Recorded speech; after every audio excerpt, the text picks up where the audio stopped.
The following podcast contains adult language and themes, so don't say we didn't fucking warn you. You're listening to SarahTalk. It's political. Whatever the condition is in their home country is so bad that they're willing to go through that long, arduous trek to get here, where we've promised this American dream idea. The least we could do is when they knock on our door or help them. Critical. When was the last time a Christian was allowed to have a separate place to say their prayers? Look, you can literally bow your head at your fucking desk. You're like, why did he get the thing and I didn't get the thing? You didn't ask for the thing! And positively LGBT positive. Look, and whenever there's someone coming after my community, they are either wearing a MAGA hat, carrying a Bible, or more often both. Oh, and occasionally completely absurd. What the hell is in Idaho? Potatoes. Anyway? You could take a drill a Drill hole up in a a potato and fuck you'd a be potato. fine. Would you marry a potato though? Could that be okay? No, but you wouldn't have to marry a potato because a potato doesn't need consent for you to fuck it. And now, from Haines City, Florida, your host, Sarah Austin. Hey everybody, welcome to SarahTalk. God, this is so weird. It's very bizarre. I feel like we've stepped back in time. Yeah. I've got Becca on the other side of the room. I'm in timeout, people. Nobody puts Becca in the corner. Damn fucking right. And where the fuck are my notes? And we have Joseph Richardson in the studio with us tonight. Hello. We're a little late getting started because we were doing a video for the atheist community of Polk County. Sorry, that's probably going to happen more often. Just yeah, being transparent. Yeah, and that's the thing. So like, I can't remember who I was talking to now, but I said like, I want to start a podcast for the community, slash YouTube, whatever, and I can see that growing into maybe 2 or 3 shows in the future. And there's so much work involved in doing this organizing stuff that's taking a lot more of my time. And because of that, I have prepared very little for tonight. So Joseph's going to carry the show. What? Wait a minute. Before we go any you farther. did fine on the last one. You promised Dan a hair down episode, and now because of the way the camera is set up, he can't even see your hair. Oh, so I damn think it. you need to go put your face in front of the camera or something. Well, then kill time. Okay. So now you're going to see the grand magic that is Tony Michael's Salon and Celebration. Anyway. Wait, my turn. Make sure you do the hair God. flip. You got to flip the hair. Come on, you got it. Oh, man, I got an itch in my nose, guys. I actually used to have hair down twice. Twice I grew my hair down to my waist. Oh, very nice. Long time ago. I remembered the conversation that I was having. Was it with me? Because I remember having a conversation too, but I don't. No. Oh, okay. God, who? But I don't remember who I was talking to. Oh, I was talking to David actually. Because my identity crisis. Oh yeah. That's what it was about. Yeah, that's right. Yeah, I forgot about that aspect of it too. It was about that. Weird. And so the idea is that so much more of my time and energy is going into this community thing. And if we launch a show with the ACPC, all of the things that we talk about here on this show that are church-state separation, religious news type stuff would probably migrate over to that other show. And so where does that leave SarahTalk? I don't know yet. Yeah. It'll probably be kind of a slow progression too of that sort of changing over time because we haven't really launched the community show yet. But that's what I see happening when I look into the future. I see. Wait. I'm not going to. Into the future? Yeah, like That's So Raven, where it zooms in on your eye. I love that show.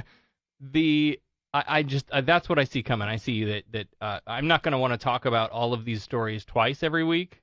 Right. And so the atheisty, the religious type stories are going to probably come off of this show list and go to the other show list. Or you're going to hate me for even suggesting this, Probably. but you do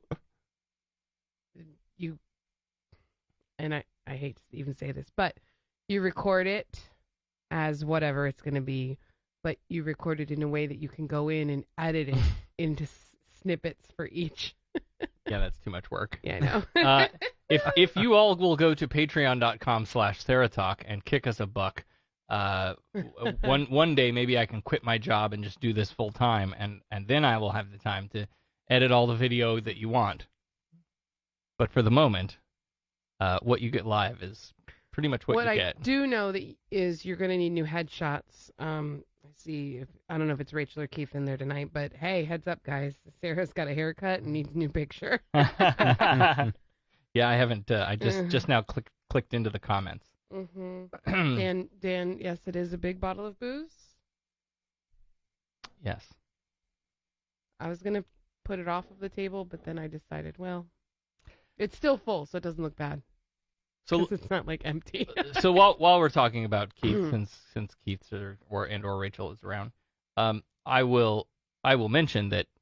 So there was an article in the Ledger, it's our local newspaper, about our atheist group, and we have all day been playing in social media land at the comments in the Facebook posts. Not wrong. Oh, what a bad idea! I woke up to hundreds of notifications. It's like a really bad ping and, pong match. Yeah. But so anyway, the short story is that the reporter reached out to us. They came out and they wanted to do a story on our group and what we were doing. And so they came out to one of our meetup groups and took some information, but he didn't have a photographer with him.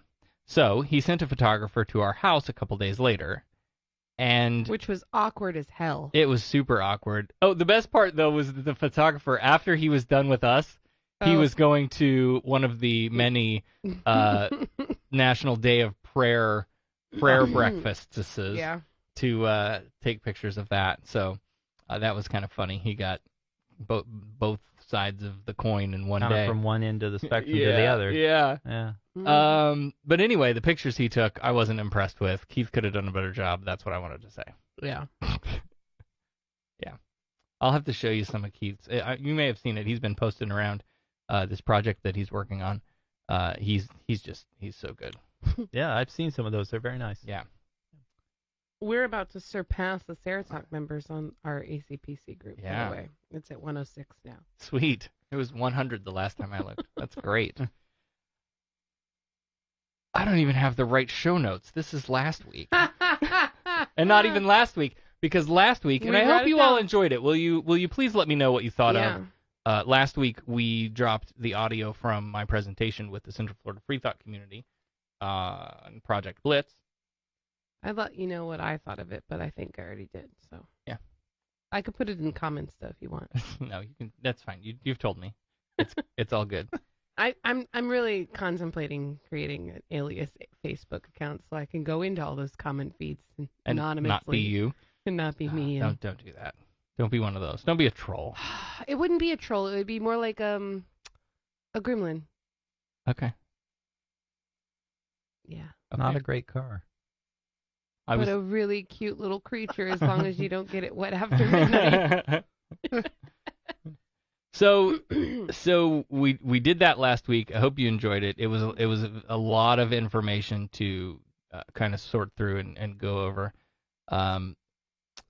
Then Thursday was the National Day of Prayer, which is also known as the National Day of Reason, and we are still. They introduced another resolution in the House again this year. I think it's the 5th year in a row, something like that, where they've tried to introduce a resolution to adopt the National Day of Reason on the same day as the National Day of Prayer as an alternative for folks who do not subscribe to such things. And I think that would be fantastic. And I don't know why they haven't done it yet. I do know why they haven't done it yet. That was rhetorical. So while we're in the church-state world, then we'll talk to Joseph. Joseph Richardson is an atheist activist in Central Florida, a director of the Central Florida Freethought community who has a passion for church-state separation, particularly in the area of invocations at governmental meetings. Now, we talked with him back on episode 117, all the way back in July of 2018. Can't believe it's been that long. Doesn't feel like it. No. And we talked about the work that he's doing specifically in Winter Garden, Florida. So welcome back to the show, and thanks again for driving all the way out here to the sticks to be with us. Thank you very much. May the 4th be with you. I have to say that again. Yeah. And also with you. Yeah. I need my rim shot. Yeah. So there's big happenings here in Polk County, and we'll get to that in a minute. But first, catch us up on Winter Garden. What's going on in Winter Garden now? Nothing. Not much. Just, usual. Status quo. Nothing's changed. Yeah, so the main thing is that we are finally at the point where we're going to present the petition. It's been a little over a year of working on this, gathering signatures both online and in person. And on Thursday, May 9th, the regular Winter Garden City Commission meeting is going to happen, and we are going to present the petition. Hopefully, we'll have a lot of people show up. We're definitely going to have some people speaking during public comments. There is, for the last couple of meetings, the City of Winter Garden has threatened, in a nice way, to bring some changes. Apparently, they have been considering policy changes for the invocation policy. They've been threatening to bring them to the meeting, the last two meetings, and the previous meeting, April 25th, it never showed up on the agenda. And when we got to the meeting, the city manager said, we've been too busy the last couple of weeks. We're going to bring it to the next meeting, which happens to be May 9th when we're presenting the petition. So obviously, I think they were trying to get ahead of the petition presentation by doing some changes on April 25th on the meeting prior to us presenting the petition. And they didn't get it done for whatever reason. They said they'd bring it to the May 9th meeting. Well, today is Saturday still, right? Yes. So yesterday, the agenda for the May 9th meeting dropped, and there is no mention of changes to the invocation policy. So I don't know whether they got busy again for the last 2 weeks or what, but they still could change the agenda so that they add that to the agenda for the evening, and it's very possible that they could add that. The changes could be completely in line with what we're asking for, and instead of getting up during public comments and saying, we really think you ought to make changes, we will get up during public comments and say, thank you very much. Yep. But we'll see. We'll see what happens. Yeah. And good that either way that, you're all going to be there and be involved. Yeah. Yeah, so. And it's not just, I want to say, too, that it's not just people from the Central Florida Freethought community or from the ACPC, but I have Christian friends who are going to come to the meeting who support this treatment, equal treatment, equal access, and a couple of them are planning on speaking even, if it comes to that. And so we certainly appreciate their support. We thank them for it. And it is something that should be important to everybody because it affects everybody. Everybody should be treated equally. Everybody should have equal access to their government. And that's all we're asking for. You brought up an interesting point that I like.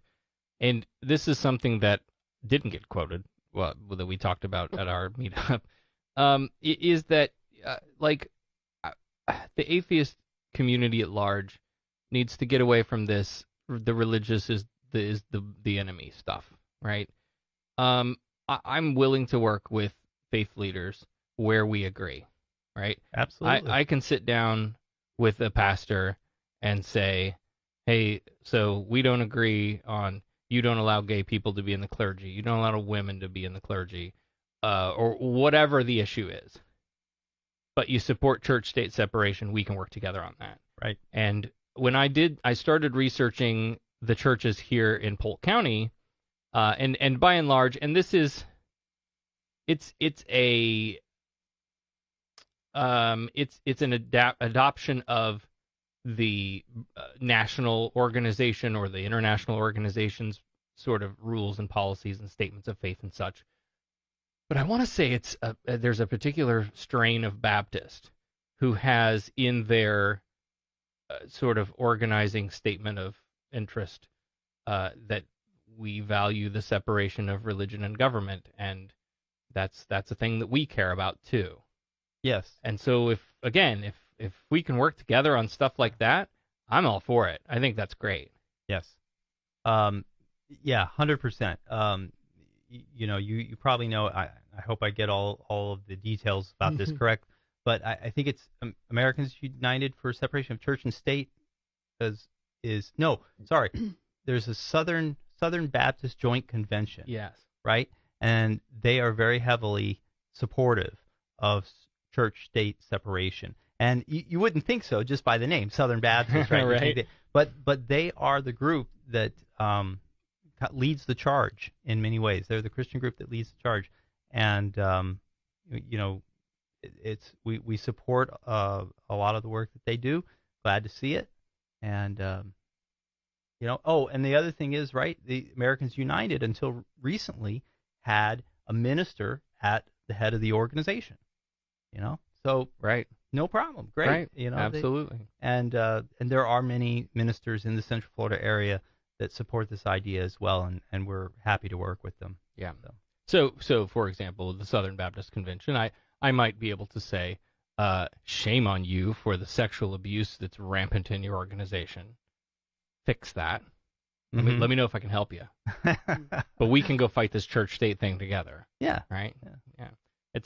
Let's don't throw the baby out with the bathwater, right? Right. So that's what's going on in Winter Garden, and now you're also going to be here in Polk County too, coming up this week. Yes. 2 days before the Winter Garden petition presentation, we're going to be at the Polk County Commission doing an invocation, the same thing that we're asking for in Winter Garden in terms of equal access and equal treatment. Polk County has provided for us. It took a couple of years to get all the details straight and to actually work this out.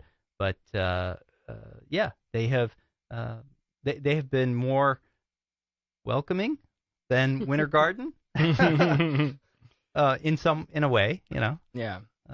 Now every one of these different organizations, each one of these governmental bodies has their own way of doing it. Right? Correct. And so the law and the Supreme Court rulings reinforce that, yes, you can pray before a meeting, but you also have to not discriminate and open that up to people of different faiths and people of no faith. But they all handle it a little bit differently. Correct. How does the Polk group handle it? Polk Commission.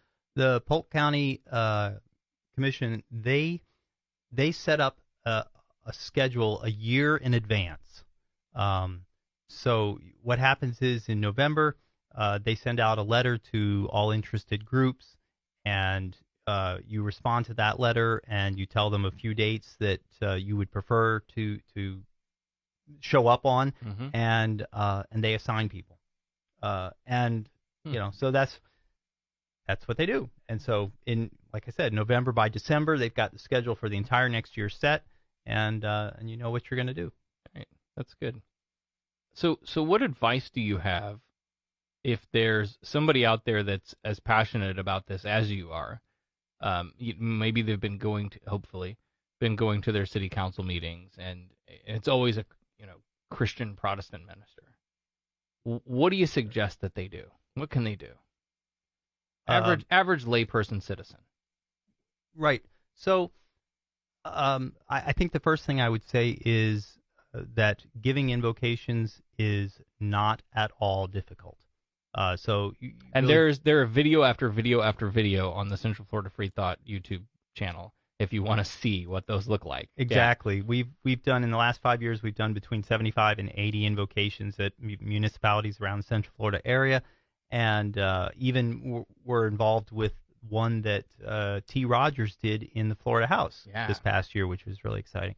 And and all of those videos are available, and there's also videos of invocations around the United States that have been given. And I don't think anybody who's given any invocation would care at all if you stole their invocation word for word. I certainly wouldn't. Yep. And In fact, some places publish like here are some samples for you to use if you don't know what. Right. Yeah. So you don't even have to write your own. You can just take what's being offered and maybe tweak it or whatever.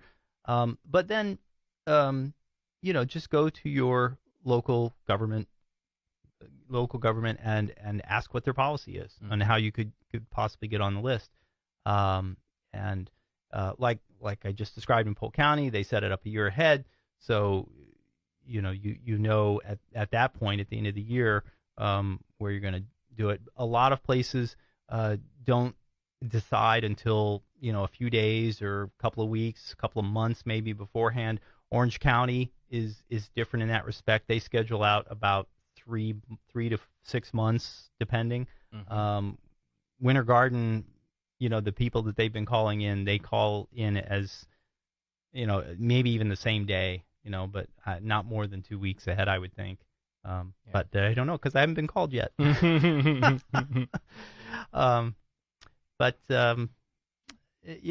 It's pretty straightforward and simple to do. Not that hard. Right. And from the secular perspective, the idea is to build the sense of community, that we have all come together to do the work of governance, and we have a diverse range of ethnic identities and religious identities, and we are all so very different, but there is one thing that brings us all together in a common bond, and that is our humanity. And if we keep these things in mind while we go about the business of doing government stuff, then that would be fantastic. Let's do that. And that's really all it's about. It sounds to me like you just gave an invocation. Yeah. I've given one in my time. Yeah. It was the Transgender Day of Remembrance a couple of years ago, last year, whenever that was. Yeah, in one of the organizers group, they asked if anybody could give a... Well, they asked if there was a minister or preacher or somebody that could say an opening prayer. And Sarah piped up and raised her hand and said, well... Nice. I said, no, but how about a secular invocation? And so we did. Excellent. Way to stand up and volunteer. Right? And I absolutely stole a large part of it from someone else who had done one and published it on a website. Yeah. I hope that, if you go and you look at the invocations that we've done, the Central Florida Freethought community has done, that you'll see pretty quickly that we try to, our goal is to have a completely inclusive invocation. So it's not that, a Christian might come and they'll pray to God, and just by the nature of that prayer, even if the prayer, even if they include everyone by saying, Lord, please, bless everyone here and give all the commissioners wisdom, and even with that, they are still, by the very nature of the prayer, being exclusive. Yep. And we want to include everyone. So the courts have said it's okay for them to do that. Okay. But when we come and do an invocation, we try to make it inclusive. We try to speak to encouraging reason and compassion and empathy, those kinds of values that pretty much everybody can share in. And so that's what I hope you would see in our invocations. Yeah, and I think they absolutely do. And what I love about what you all do too is it's not the Joseph show. Like, you have a lot of people who show up at these meetings, and it's a good rotation of people, and I'm thrilled that there is that large of an interest. Not that we wouldn't be thrilled if it was just the Joseph show. Yeah, right. I would not. Yeah, I think in those 75 or 80 invocations, we've had between 35 and 40 different invocators. So that's pretty good. Yeah. One every other meeting. Yeah. I was trying to look this up. I can't remember where it was, Pennsylvania or where. There was an invocation recently that, so most of the sort of Christian invocations are tame in that the divisiveness is just that they are reaching out to their specific God. Right. And then occasionally you have someone who will come in and fire and brimstone the place, and the rest of y'all are going to hell, and you need Jesus in your lives, and like it becomes very attacking. And I can't. There was one very recently. I can't remember where it was. Yeah, I don't remember the specifics of that either, but I remember that also. I believe the Speaker of the House practically had to usher the guy off stage because he was getting so far off track, and he went on for quite a while. And I think it embarrassed a lot of people. It was unfortunate. Yeah. There have been a few of those recently. And if you don't think that, that religious specific invocations are divisive, all you have to do is wait for the ones where they have a Muslim do an invocation in a state house, and then people get up and walk out. State legislators get up and walk out of the room rather than have to listen to a Muslim prayer. Yep. Tell me it's not divisive. Or even Athena Salmon in the Arizona House of Representatives. For the past couple of years, she's given a secular invocation, and something has happened both years. I think I forget what happened last year, but this year, as soon as she finished, one of the Christian legislators got up and said, as a point of personal privilege, I'd like to introduce my friend in the gallery, God, who is always here. Right. And so he took that opportunity to mock her, and she ended up officially protesting that. But I don't think the House did anything. They just kind of let it go. I don't think so either. Yeah. All right. Well, so that's the state of the invocation. Yeah. So anyway, if you want to learn more about that, look into the Central Florida Freethought community. They do a lot of great work around that. Yeah. And if you want to see one, come to out Polk County on May 7th. May 7th, and it's my birthday, so you have to bring me a gift. It's 40. Also. Oh. $40 would be nice.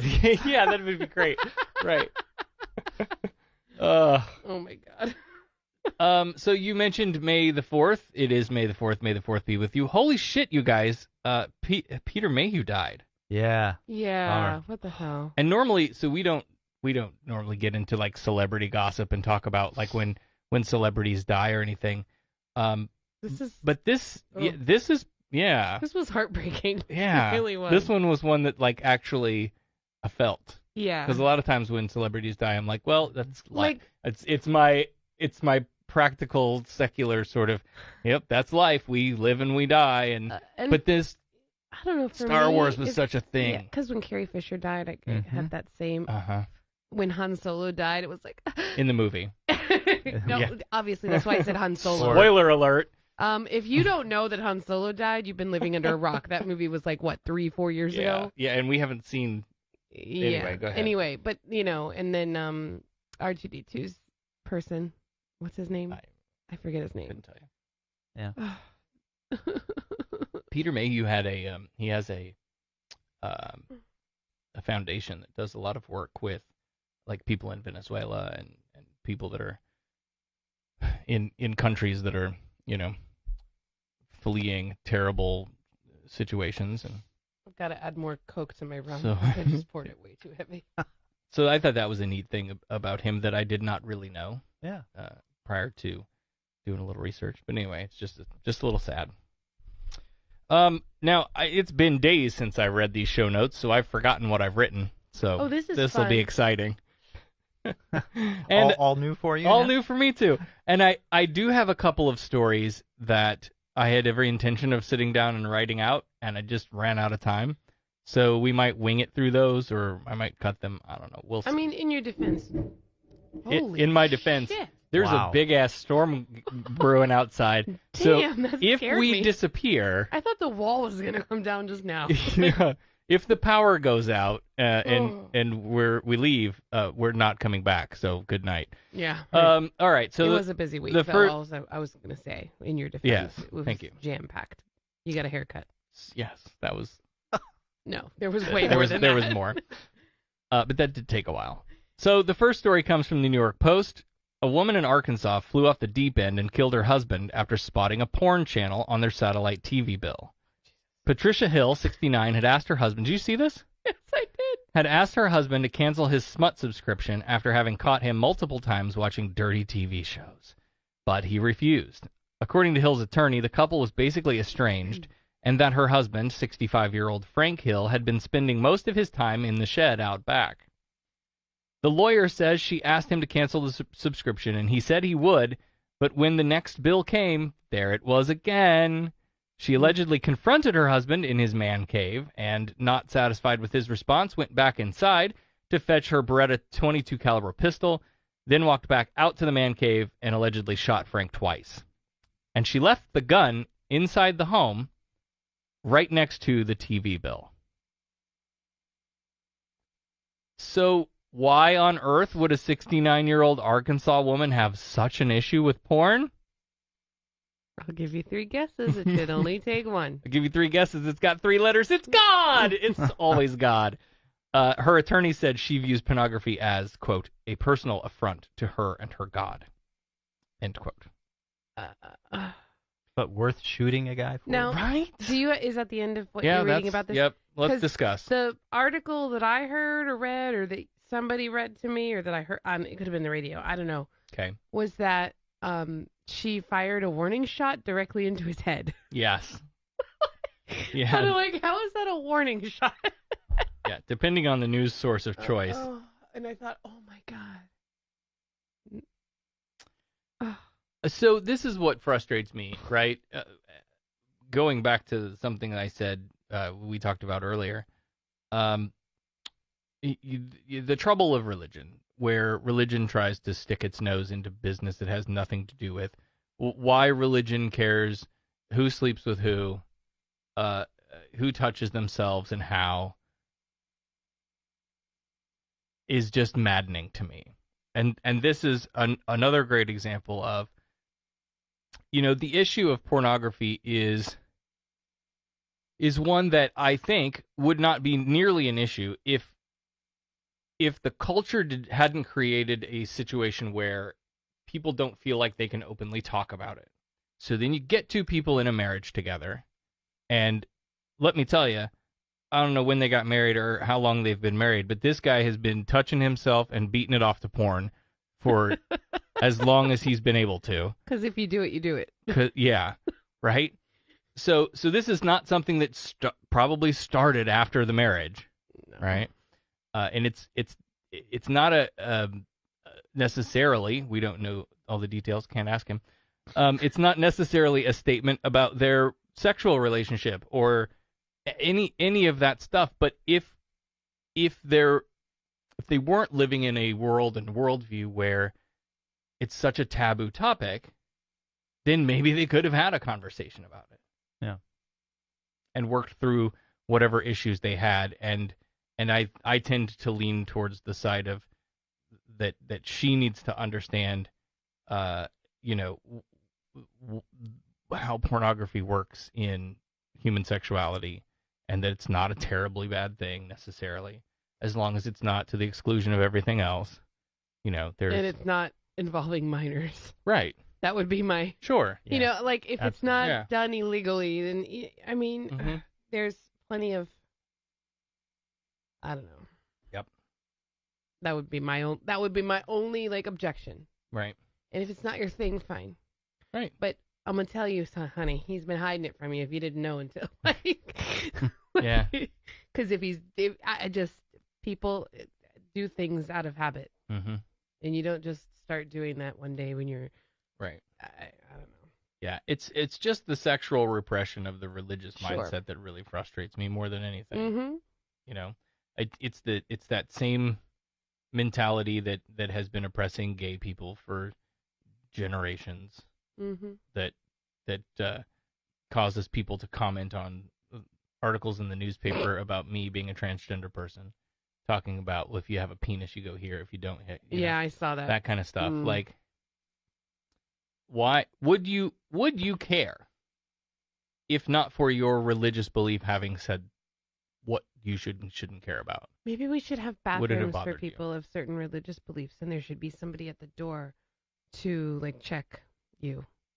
Have you done anything that would violate your religious beliefs? Right. Oh, then you're not allowed in this bathroom. Thank you very much. Have a good day. Go piss down your leg. I would love to be a bathroom Nazi for the religious.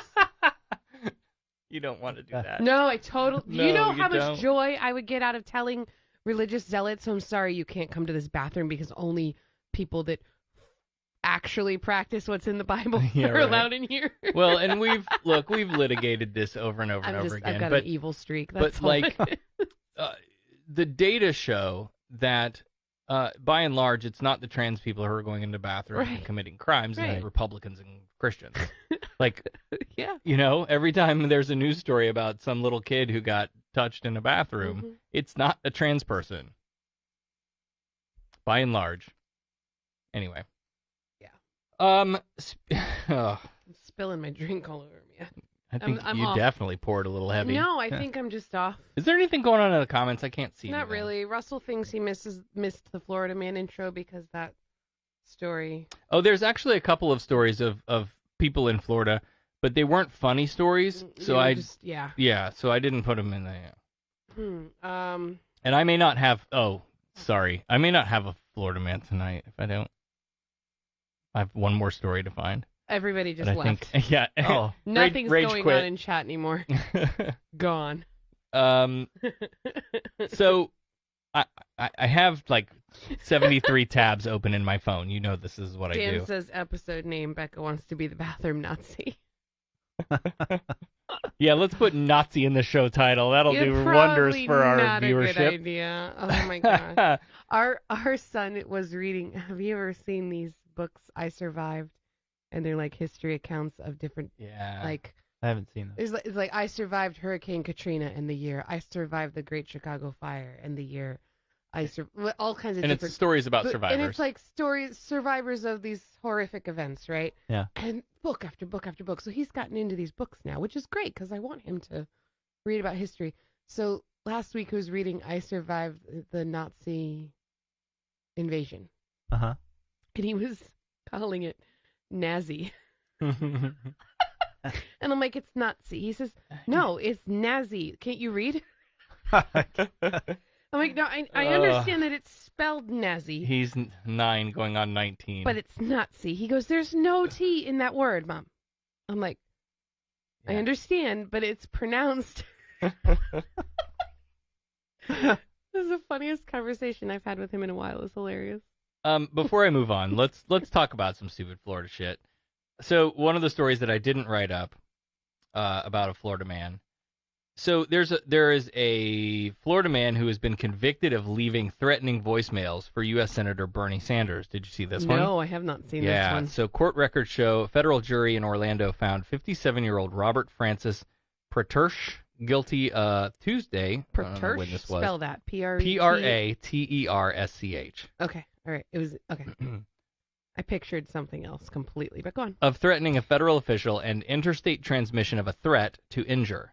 He faces up to 15 years in prison at a July 16th sentencing. Federal prosecutors say Pratersh left, it sounds like Klingon to me, Pratersh, left 3 profanity-laced anti-Semitic voicemail messages last fall at Sanders' office in Burlington, Vermont. They say he threatened to behead Sanders, quote, ISIS style. Wow. And videotape the execution. The remark was a reference to the Islamic style. State. Yes, yeah, right. ISIS, exactly. Also ISIS style, yes. Oh my God. He was indicted by a federal grand jury in February and arrested later that month in St. Cloud, Florida. Oh, God, that's like That's not too far. Away. Yeah. Damn, that's closer to you than it is to us, I think. Yeah. I'm not sure. It's like, about midway, but east. It's just on the other side of Kissimmee. Oh, if you're going towards the beach, but for you, watch out if they let him loose closer to you guys. So there's a stupid Florida man for you. Well, aren't most. Yeah. Okay. I think actually, let me see. I think I may have just figured out how to do the Florida man segment. Oh, okay. You don't have the audio queued up. Do I have to sing Florida Man? No, but Florida that's man, at the end of the show. Florida Man, no, Florida Man. That's the end of the show. So, but still, while we're on topic of stupid things in Florida, and particularly religious stupid things in Florida. Aye. From CNN, 2 Florida teens prayed for help after being swept out to sea during a swim. A boat called the Amen came to save them. How do they know that it was amen and it wasn't just a typo and it was supposed to say the Or maybe it was ramen and the R fell off. Oh. Right. It's very possible. Oh, yeah. When Eric Wagner bought the Amen 6 years ago, he had no way of knowing the boat would be the actual answer to two Florida teenagers' prayers. Jesus, hallelujah. Wagner and his crew were sailing the 53-foot yacht from Delray Beach, Florida, to New Jersey last month when they heard a desperate scream over the engines, wind, and choppy waves. They were about 2 miles offshore, so Wagner didn't believe his ears at first. Then they saw an arm flailing in the water behind him. It was kind of surprising we heard them, especially when they were 150 yards away, almost 200 yards away, he said. But it was definitely the scream that we heard, and that's why we were looking around. They turned the boat around and raced to get close enough to throw life jackets and a line. It felt like forever, he said.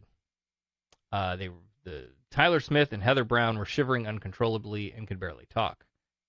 Smith and Brown told CNN affiliate WJAX they had been in the water for almost 2 hours before they were rescued. Holy shit. Yeah.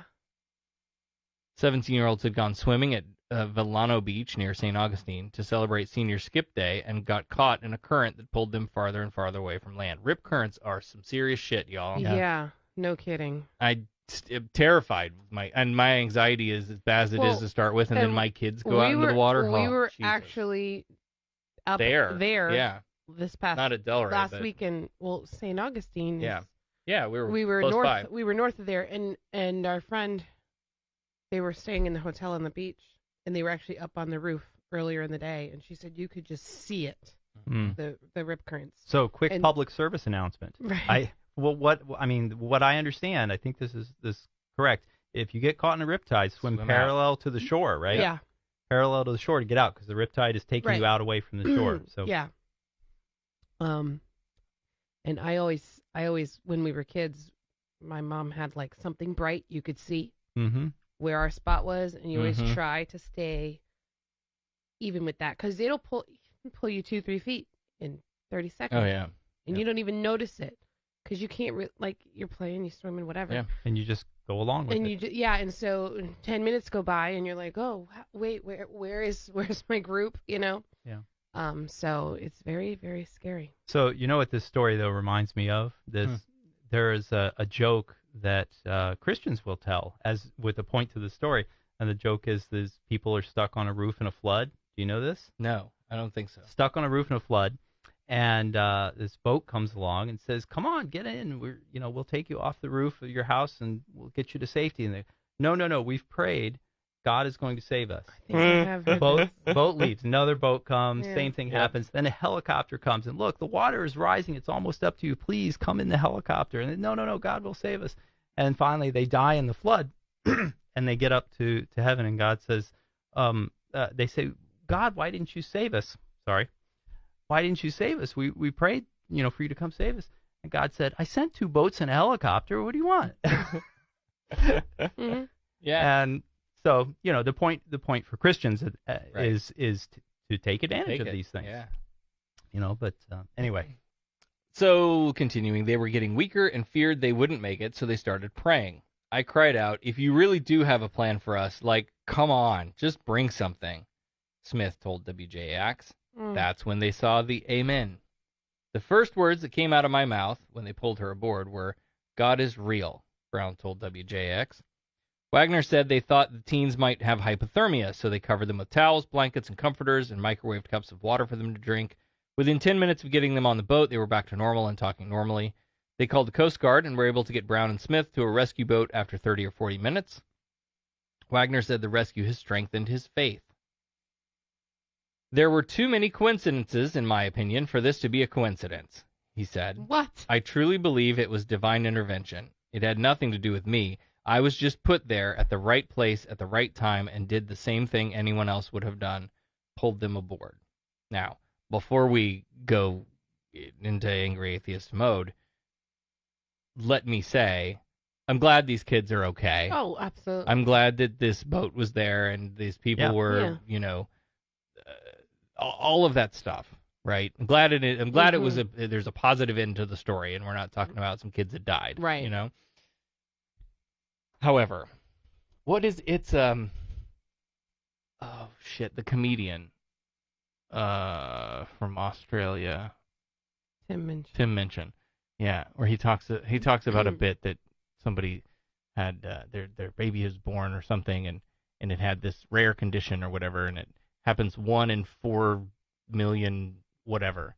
It has a 1 in 4 million chance of happening or whatever. And it's a miracle, which of course it's not, because things that have a 1 in 4 million chance happen all the time, and you don't understand how numbers work. Like, yeah. So for all the coincidences, this was just too much coincidence to be a coincidence.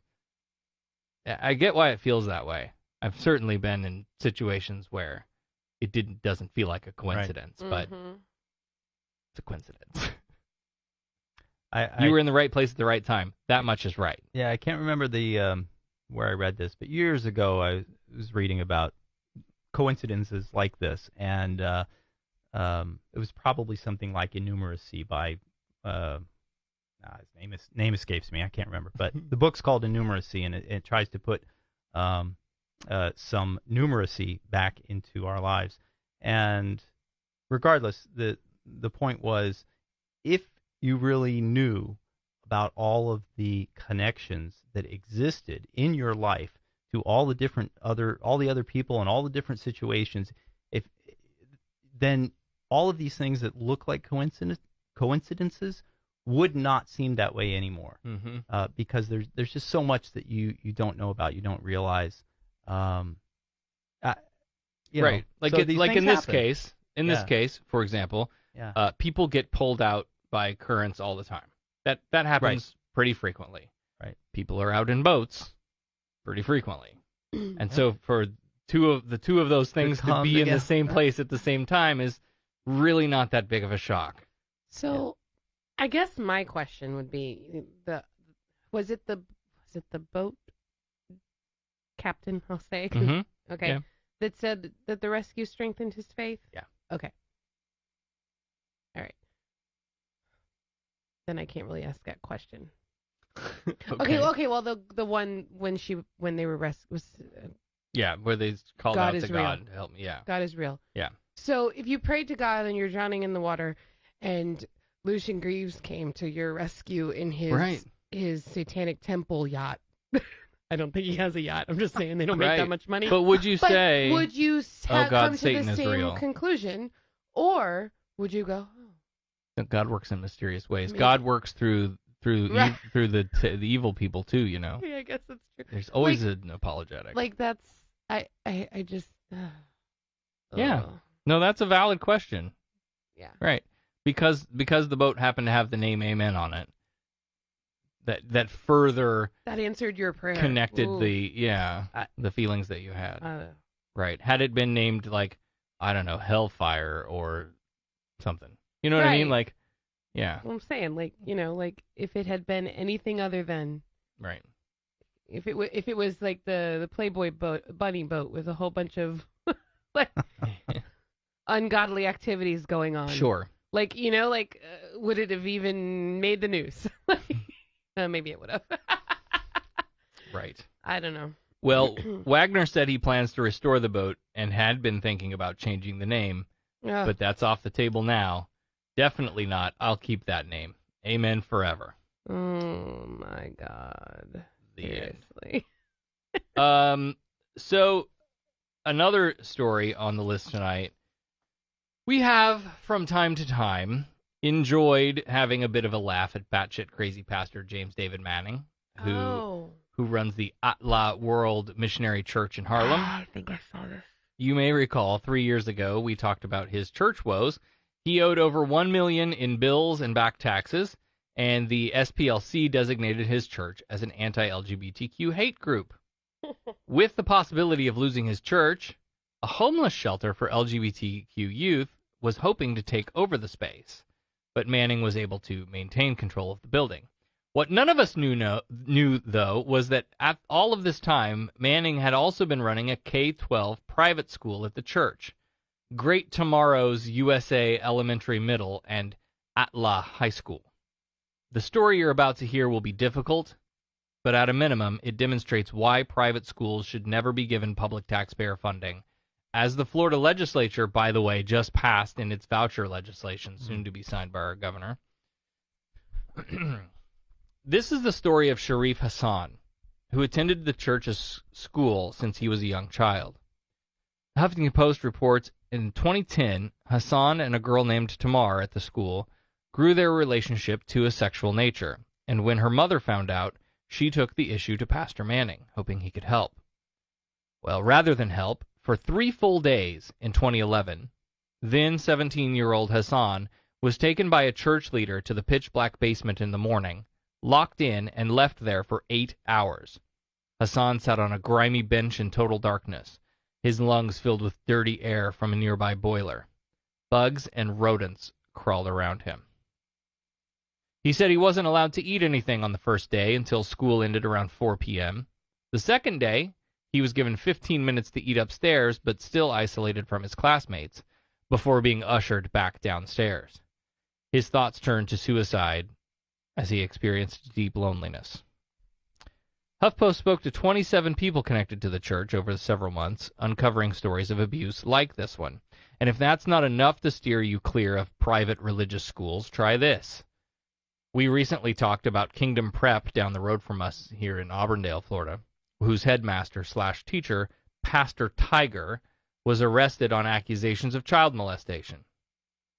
Private schools like this have very little, if any, oversight, and do not have to follow any of the same standards that public schools do, which leads to teachers without any credentials, discriminatory hiring and student selection processes, and, of course, rampant abuse. In Atla's case, the school has been listed as pending with the New York State since at least 2013.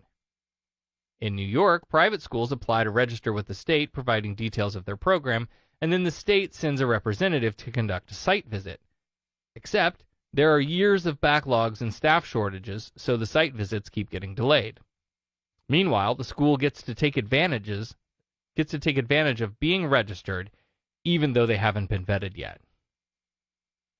Now 25, Hassan says that his parents had approved of the abusive punishment. It was a constant hate and control and manipulation. I felt like we were his slaves, he said. He was kicked out of the church a couple of times, and his parents kicked him out of the house, probably at the demand of Manning. If you want to read more about this story and others, look it up. You can just type in this kid's name or search Pastor James David Manning. Heartbreaking stuff. Just absolutely gut-wrenching. And we're talking about the probabilities and numbers, and I get that these are not the norm, not the average. These are outliers. These are extreme examples, of things that happen. But this guy is crazy, this Pastor James David Manning. And we've poked fun at him many, many times. And I can't say I'm entirely surprised. Yeah. With some of the stuff that he has said about just like he's like a self-deprecating black man. Like he believes that white people are better, and it's just the strangest shit that this guy says. And some of the people that they talked to to put these articles together, even at HuffPost, said like he got crazier and crazier and crazier over the years. Right? Kind of in the beginning, he was a little out there, but it was nothing like some of the shit that he's saying now. These kids that were abused, their parents had been brought in as employees of the church/school. I believe this kid Hassan, his father was working for the church, doing video editing and stuff for Pastor Manning's show. So it's that all-consuming control and ownership, and they gave their lives to this guy. So Hassan is 25 now, you said? Yes. And when did this happen? It must be like 10 years ago or something. Yeah, about that. He was 17. 17. Oh, I man. believe when he said. Yeah. So. So if you needed another reason to hate Pastor Manning, or but another reason to drink. But for me, like, this is a story of religious schools should not get federal funding or state funding or public taxpayer funding of any sort. Because this does happen in public schools too, but it's found out about. It's handled because the mechanisms are in place. There's oversight. Yeah. There's consequences. There's requirements. One of our Polk County School Board members, Billy Townsend, who's fantastic. He's great. We love him so much. He kind of and it was something that he was a journalist. It's something that he had written that kind of prompted me to write a letter to the editor about it. No, I wrote a public like a press release article. Open letter to the school board. Yeah. Because the thing that happened in Pastor Tiger's school and this garbage at Pastor Manning's school could have been prevented had there been an oversight plan. Any kind of oversight in private schooling. And because there's not, again, there is nothing that requires them to hire teachers with any credentials at all. And people love to send their kids to private religious schools. And the data shows that the education isn't better. They don't perform better. They get to pick and choose which kids they take, so they can take the higher performing students to start with, and that makes them look better. And what's that leave the public schools? Mm-hmm. We entered into the social contract. We were entered into the social contract that we all pay taxes, whether we have kids or not. And part of those taxes go to our schools because we all understand that having a well-educated population is beneficial for humanity. For everybody, yeah. That's the contract. That's the social agreement that we have all made. And so your taxpayer dollars need to go toward that effort, and that is your public schools. Support your public schools. If there is an initiative that comes up in your state, like this bullshit one that came up in Florida with the voucher programs taking money out of the public school bucket and putting it in the private school bucket. Right. Fight that for the kids that are going through shit like this. Yeah. If for no other reason.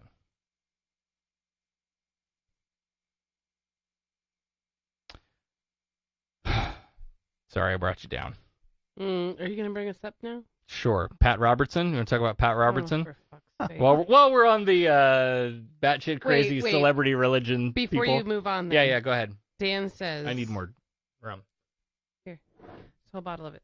Dan says, on August 4th, 2014, Manning prognosticated that Obama and Vladimir Putin would be outed as gay within 100 days. Oh, yeah. He calls Obama the son of Satan. Sack of white trash, something like that. Oh, my gosh. He's a huge Obama hater. Anyway, I mean, we played clips from him in the Right. intro for a while, too. when Flames coming at well, your yeah, butt. that's Keith said that. Fire coming out their buttholes. All right, I lost my... Everybody knows who he is. What are you looking for? I lost my Oh, shit. Coke. It's over here. I'll get it. Thanks. Or maybe. Maybe Joseph can get it. I think I poured a little That's what too you brought heavy. me here for. I may have to mix in some regular Coke. Oh, wow. I misjudged the... Here, give me your glass. That's all right. The show will just get better from now Oh, on. Jesus Christ. Hang on to your... Oh, yeah. That's Hang good. on to your britches, That's good kids. stuff right there. So Pat Robertson is up into some shit because... He's I up can't to wait his to hear this. eyebrows in formaldehyde, first of all. Okay, go on. I didn't have time to find it's to see if this was a video and if it was to play the audio from it.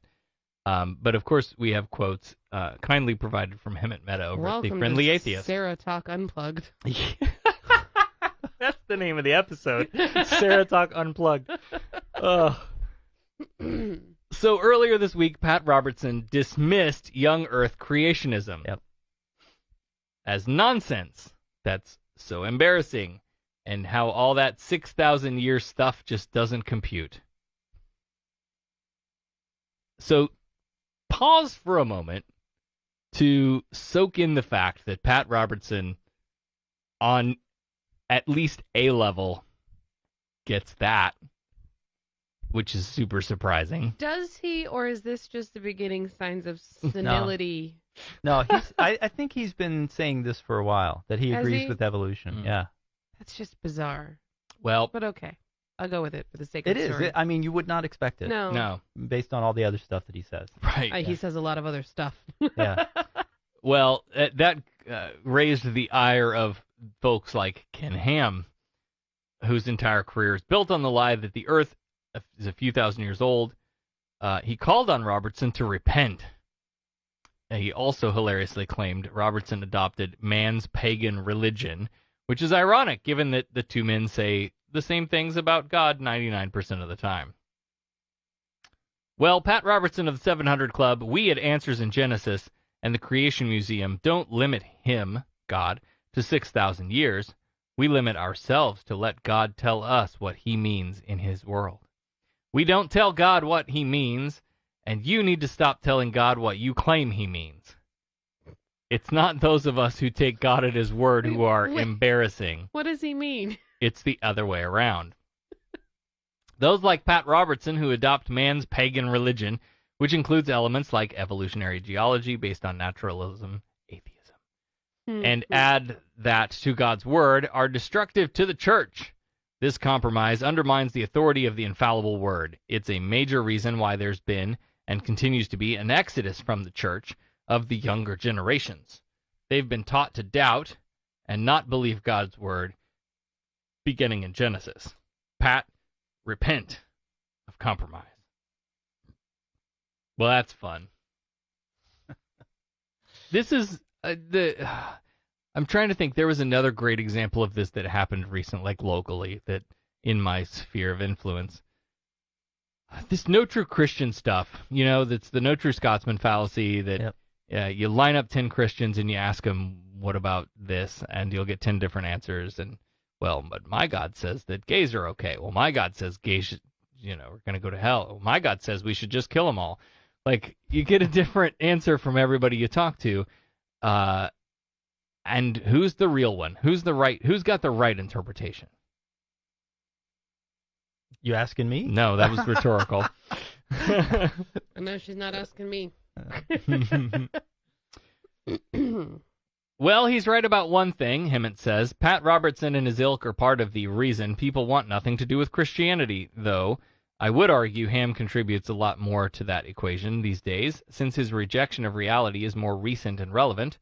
Robertson only shows up on anyone's radar when he says something dumb on his own show, but we're used to that at this point. He does give us a lot of good content to laugh at. We could do a whole podcast just watching Pat Robertson. Pat Robertson says that is ridiculous. Speaking of people we love to mock, End Times broadcaster Rick Wiles, who used to work for Robertson, is also chiming in on his True News Network, calling Robertson an apostate who needs to, quote, retire already. Pat Robertson just denied the first chapter of the Holy Bible. He doesn't believe Genesis 1. The real embarrassment is Pat Robertson. He's the embarrassment. The only fossil in this story is Pat Robertson, a relic of the past who should retire. Go away. I never thought I would be agreeing with Rick Wiles on anything. Oh my God, that's funny. And here we are. He is an embarrassment to the body of Christ, Wiles added. It is time for the saints to unite and chase the heretics and the apostates out of the one holy church. Drive them out. It's scary, Hemmett says, it's scary to think that I agree with Rick Wiles. See, there we are. We're all in agreement. Mm-hmm. The difference is tomorrow I'll continue rejecting Robertson because I know he's a kook, while Christians like Wiles and Ham will fall right back in line with whatever nonsense Robertson says about the Bible.